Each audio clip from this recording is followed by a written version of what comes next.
سمجھ گیا؟ وہ نشان حیدر ہے، مجبوری ہے۔ اگر کسی کے پاس تلوار ہوتی اور کوئی بڑا نشان ہوتا تو پاکستان کی فوج اس کے نام پر نشان فلا، نشان فلا، نشان فلا، نشان حیدر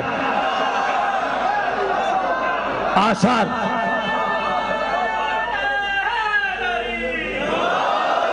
نشان حیدر سب سے بڑا دنیا کا ایوارڈ۔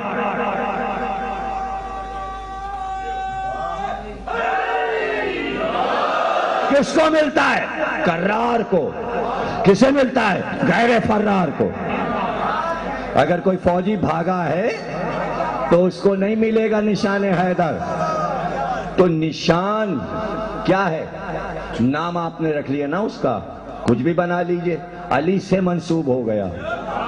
وہ پیتل کا ہو، سونے کا ہو، لوہے کا ہو، کچھ بھی ہو، علی سے منسوب ہے تو دے دیجئے فرار کو، بھاگنے والے کو۔ کہ نہیں، کیوں؟ اسی کو ملے گا جو دین و وطن کے لیے جان دے دے۔ تو منسوب چیز جو ہوتی ہے وہ پاکیزہ ہو جاتی ہے، ایرے غیرے کو نہیں ملتی۔ تو یہ علم کسی اور کو کیسے مل جائے؟ ہر ایک کو نہیں ملتا، بہادر کو ملتا ہے۔ بہادر علم اٹھاتا ہے۔ بہادر قوم کی پہچان ہے، علم اٹھانا بھی اور اپنے گھر پہ لگانا بھی۔ غازی کا علم جو اپنے گھر پہ لگائے گا وہ اس بات کا اعلان کر رہا ہے کہ عباس جیسے وفادار سے ہمارا معاہدہ ہے، ہم غدار نہیں ہیں۔ وفادار کے گھر پہ علم لگتا ہے، غداروں کے گھر پہ علم نہیں لگتا، نہیں لگ سکتا۔ وفا سے رشتہ بنے گا کیسے؟ شر کا رشتہ نہیں بن سکتا۔ جو خیر ہوگا وہ خیر کی طرف جائے گا، اس سے قریب ہو جائے گا۔ عباس کو کہا گیا غازی۔ غازی کیوں کہا گیا؟ اس لیے کہ غزوہ فتح کیا۔ غزوہ کیا ہے؟ یعنی ٹارگٹ پر قبضہ کر لینا۔ لڑے سب کربلا میں۔ عباس نے 2 محرم کو کہا تھا آج تم نے قبضہ کیا ہے لیکن میں لے کر رہوں گا۔ عاشور کو فرات لے کے دکھایا، قبضہ کر کے دکھایا۔ دیکھیے قبضہ کرنے کے طریقے ہوتے ہیں۔ لوگوں نے تاریخ میں لکھ دیا عباس نے پانی اٹھا لیا۔ نہیں، پانی نہیں اٹھایا۔ میری طرف دیکھیے عباس نے کیا کیا۔ عباس نے کیا کیا؟ مرتجس کو ہوا پہ اڑا دیا۔ اس نے پرواز کی اور فرات کی لہروں میں اتر گیا۔ اتر گیا۔ ٹھنڈا پانی چاروں طرف تھا۔ پہلے عباس نے اپنے گھوڑے سے کہا پی لے، پیاسا ہے تو 3 دن کا۔ اس نے منہ اور اونچا کیا، اس نے پانی سے منہ اور اونچا کیا اور مڑ کر کہا آقا زادی پیاسی ہے۔ یہ نہیں کہا آپ پیاسے ہیں، یہ نہیں کہا حسین پیاسے ہیں، کہ سکینہ بی بی پیاسی ہے، میں پانی کیسے پی لوں؟ یہ ہے عباس کے گھوڑے کی وفا۔ اس کے بعد حضرت عباس نے، ادھر دیکھیے گا میری طرف، فرات کے پانی پر آہستہ آہستہ ہاتھ رکھا۔ ہاتھ رکھنا قبضہ ہے۔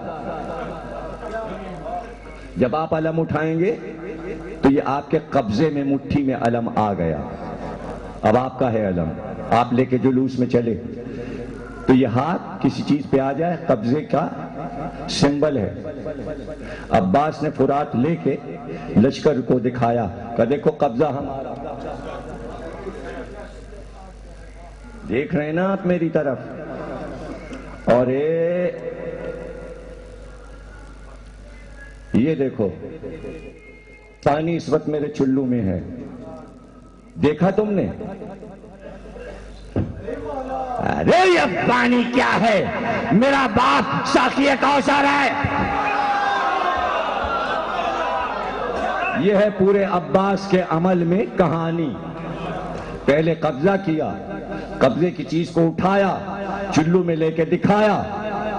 پینا بھی نہ کیسا، چلو میں لے کے دکھایا، پھر پھینکا، پھینک کر بتایا ساقی کوثر کا بیٹا ہوں، کوثر کا مالک ہوں۔ تو یہ پانی کیا ہے؟ فرات کی لہریں تڑپتی رہ گئیں کہ عباس آ کے چلے گئے۔ فرات کو صدمہ ہوا۔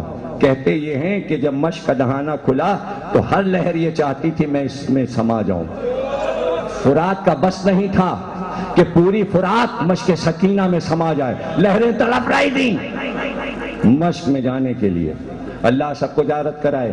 جب آپ صدر دروازے کی طرف سے حضرت عباس کے روضے میں داخل ہوں گے تو آپ دیکھیں گے کہ دروازے کے سامنے چوراہے پر ایک بہت بڑی مشق لگی ہے۔ اس مشق سے پانی فوارے کا گر رہا ہے۔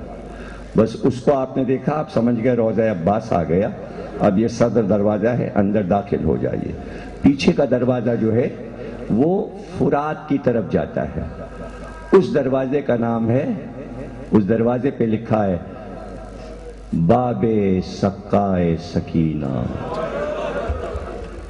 ایک دروازہ ہے، اس پہ لکھا ہے باب فرات۔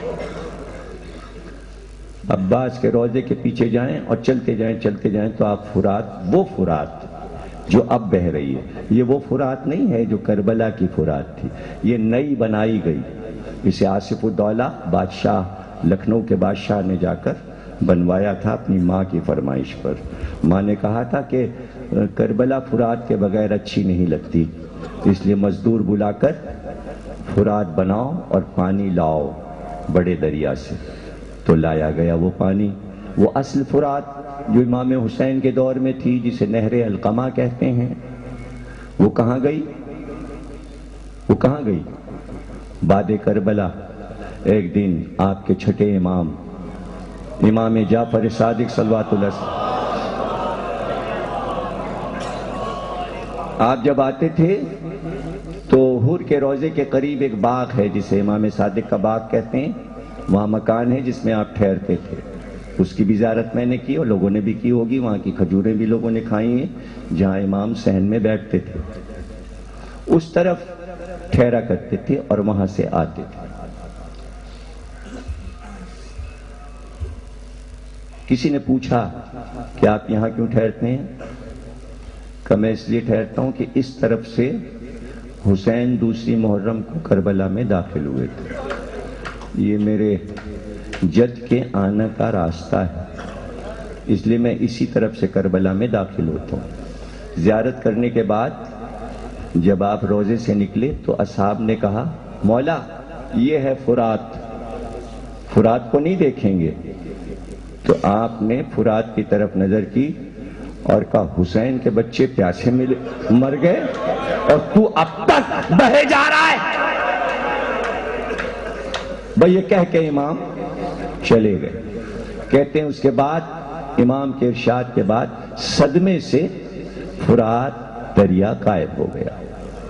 حدیث میں ہے کہ خشک ہو گیا، پانی ہوا میں اڑ گیا، صحرا ہو گیا، لیکن اس نے اپنا منہ چھپایا تھا، اس نے اپنا منہ چھپایا تھا، وہ زمین کے اندر اتر گیا شرم کی وجہ سے۔ محترمہ بے نظیر شہید زیارت کے لیے گئیں، جب پہلی بار الیکشن انہوں نے جیتا، موجودہ صدر پاکستان زرداری صاحب بھی ان کے ساتھ تھے، قافلہ بہت بڑا تھا اور خصوصی طور پر ان کو اجازت وہاں سے ملی کہ حضرت عباس کے روضے کو اندر سے دیکھیں، تہخانے میں جا کر اصل قبر کو دیکھیں۔